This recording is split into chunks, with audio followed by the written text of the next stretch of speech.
So last week, Nigel Farage took over a petrol station in Derbyshire, plastered it in Reform branding and sold fuel at 25 pence off as a publicity stunt. If you watch my video on that press conference, you'll know how that went. Beth Rigby caught him out contradicting himself on council tax.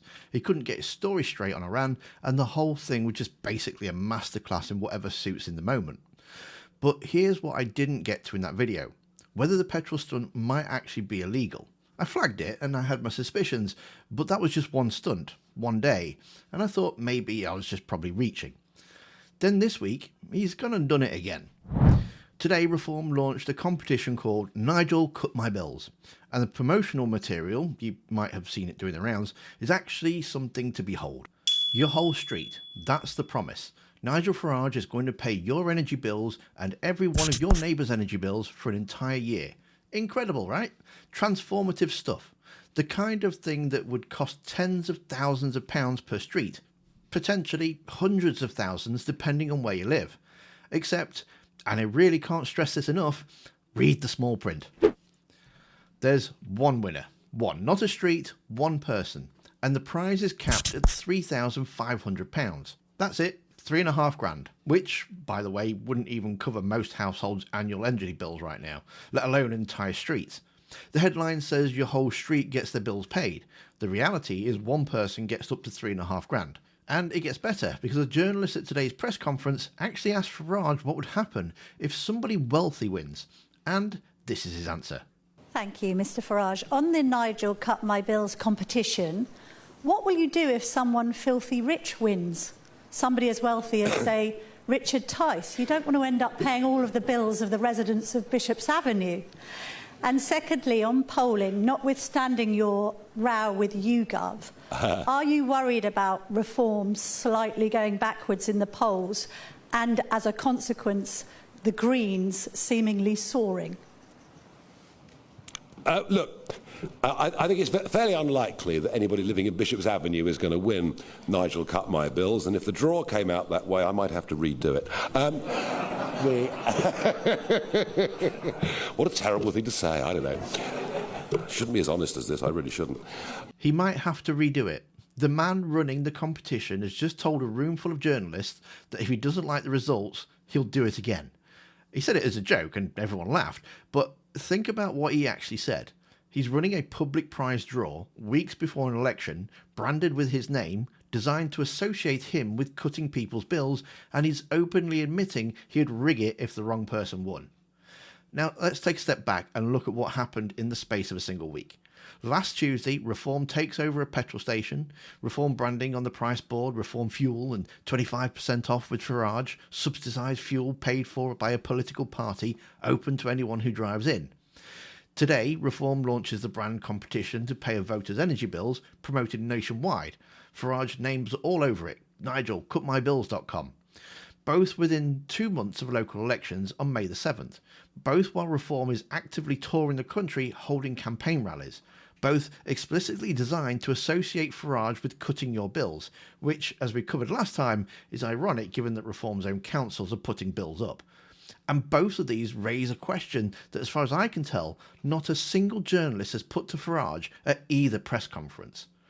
Under Section 114 of the Representation of the People's Act 1983, it's a criminal offence, classified as corrupt practice for a candidate or their agents to provide goods, service, entertainment or material incentives for voters before, during or after an election.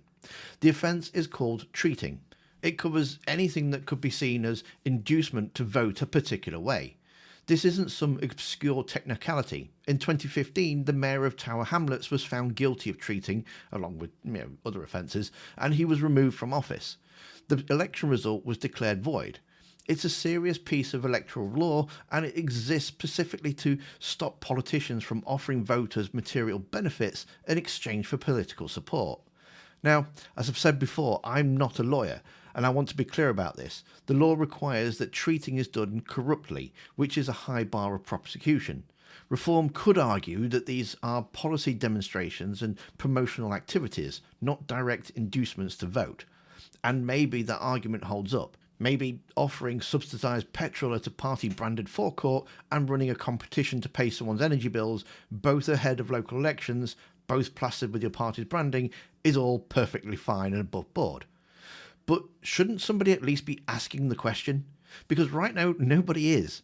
Not the journalists in the room, not the Electoral Commission, not anyone in mainstream political coverage.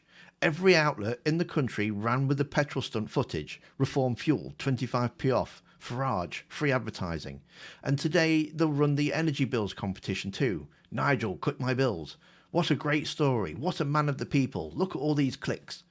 And the law that's supposed to prevent exactly this kind of thing? Well, apparently that's just there for decoration. And there's one more thing. Because even if you're not convinced by the treating argument, even if you think that these are legitimate campaign activities, there's a question that matters regardless. Who's paying for all this? The subsidised petrol, the energy bill competition, the nationwide rallies, the branding, all of it costs money. And just yesterday, Byline Times reported that the Electoral Commission doesn't know where Reform UK's cryptocurrency donations are coming from. Reform is the only major party in Britain that accepts crypto donations. Their payments are processed through a company registered in Poland that isn't regulated by the UK's Financial Conduct Authority. The Electoral Commission has asked Reform for their crypto wallet address, the basic information that you need to trace where money has come from, and Reform hasn't provided them. The watchdog has literally said it cannot independently verify who is funding this party. And here's the detail that should make your skin crawl. The same Polish regulatory register that Reform's crypto processor operates on was previously used by a syndicate that the US Treasury sanctioned for laundering $4 billion, including money from North Korean state-sponsored cyber attacks. Now, I'm not saying Reform's money comes from the same place. I am saying that the same system they're using to receive donations is one that's already been exploited for exactly the thing electoral law is supposed to prevent. So we've got a political party offering voters free petrol, free energy bills ahead of elections, under a law that specifically prohibits offering material benefits to voters ahead of elections, funded by donations that the Electoral Register cannot trace or verify. And nobody's asking anything about it. The journalists film the stunts, the outlets run the coverage, the regulator doesn't have the tools or the information to do its job, and Farage just keeps going. One giveaway this week, another next week, and the system that's supposed to hold them to account watches it happen. What is the point of having electoral law if the most prominent politician in the country can offer voters free stuff, admit it on camera that he'd rig his own competition, and fund the whole thing through channels the regulator can't even see? That's not a rhetorical question. I would genuinely like an answer. Because right now, the only conclusion I can draw is that the rules exist for everyone else except the people that need them most.